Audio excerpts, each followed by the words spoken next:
Alors les pilotes réagissent à la décision de la FIA. La décision adulte de la FIA, c'était trop, clairement trop à supporter physiquement. C'est prometteur de voir qu'ils ont agi immédiatement et qu'il ne leur a pas fallu des semaines, des mois et des décisions politiques pour changer les choses comme ça, déclarait Russell. Lorsqu'il s'agit de la sécurité des pilotes, les choses doivent être résolues au plus vite. Je suis donc agréablement surpris. Alors, pas surpris de voir que les choses se passent si vite. Mais je pense que c'est une bonne chose pour tout le monde. Russell rappelle en revanche que Mercedes n'avait pas d'intérêt à de tels changements en matière de perfo. Selon lui, il est fort probable que l'impact soit négatif et que son équipe peine à en comprendre les effets. C'est ce qu'on a dit hier, du coup, dans la deuxième vidéo. C'est une chose pour laquelle tout le monde pense que Mercedes pousse, mais du point de vue de la perfo pure, nous ne voulons pas vraiment de changement, parce que s'il y a du changement, vous ne savez jamais si ça va aller en votre faveur ou contre vous. A priori, ça sera contre. Hein. C'est quelque chose que nous avons parlé en tant que pilote au niveau mondial. Nous voulions du changement à l'avenir, parce que nous avons vécu le week-end dernier. Ceux que nous avons vécu le week-end dernier étaient tout simplement pas viables. Pour le futur, bah oui. À 30 ans, si les pilotes sont déjà en fauteuil roulant, bon, ça la foutrait mal, hein. Peu importe le bateau dans lequel vous vous trouvez, vous êtes en train de marsouiner et vous tapez le sol, ou soit vous n'avez pas de marsouinage et vous pilotez la voiture de très près du sol.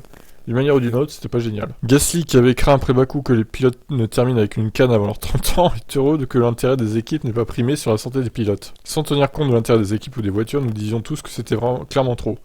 Vous ne pouvez pas vous rendre compte de ce que c'est juste en regardant des caméras embarquées ou de l'extérieur.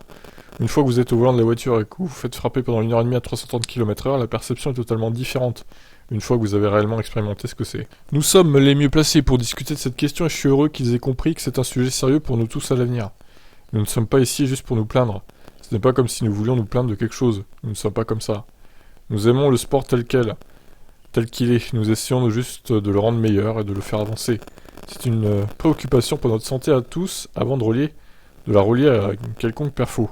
Gasly a révélé qu'il subissait 2 séances de physiothérapie par jour lors du Grand Prix d'Azerbaïdjan pour réduire la tension des tissus après avoir subi autant de rebonds et de douleurs. Selon lui, les personnes extérieures ne sont pas en mesure de comprendre la violence du phénomène.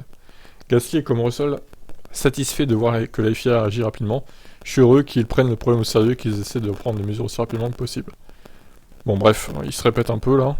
Tsunoda, ça ne m'a pas beaucoup affecté, je n'ai pas ressenti de douleur ou quelque chose comme ça, déclare Tsunoda. C'est étonnant d'ailleurs. Peut-être par rapport à sa petite taille, je sais pas, ça joue peut-être. De toute façon, pour moi c'était ok, mais il est préférable de ne pas avoir de marsouinage lorsque vous courez à plus de 300 km/h. Côte à côte sur la ligne droite principale, le marsouinage peut potentiellement provoquer des mouvements inattendus et un accident vraiment dangereux. Donc ça va vraiment mieux de ne pas subir ça. Et c'est aussi pour les équipes qui en ont mentionné qu'elles ressentaient physiquement. C'est bien, j'espère que ça résoudra le problème, sans compromettre nos perfos. Magnussen, c'est un peu pour cela qu'ils sont là, ça fait partie de leur travail d'intervenir. Parce que nous ne pouvons pas laisser les équipes s'en charger. Les équipes vont toujours faire ce qui est le mieux pour elles. C'est naturel et tout le monde devrait s'attendre à ce que tout le monde le fasse. C'est comme ça. C'est donc pour cela que la FIA est là, pour intervenir avec le rôle d'adulte et s'assurer que les choses sont correctes.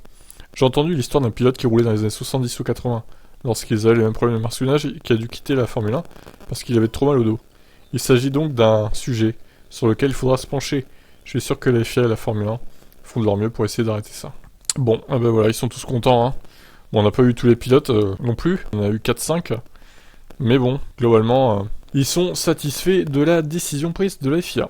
Bon, et vous alors, êtes-vous satisfaits? On verra ce que ça donne sur les perfos des différentes équipes. Bon, Mercedes, faut pas s'attendre à des miracles, malheureusement. Alors, à moins qu'ils trouvent une astuce pour contrer la nouvelle réglementation encore, et qu'ils en profitent, ce dont je doute.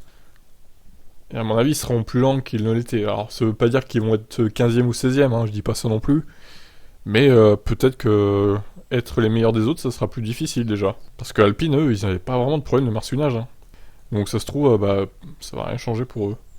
Pour Alpine. Hein. Et qu'ils vont devancer Mercedes à la régulière. Mais bon, ce ne sont que des théories pour l'instant. On va attendre de voir ce qui se passe. Ciao.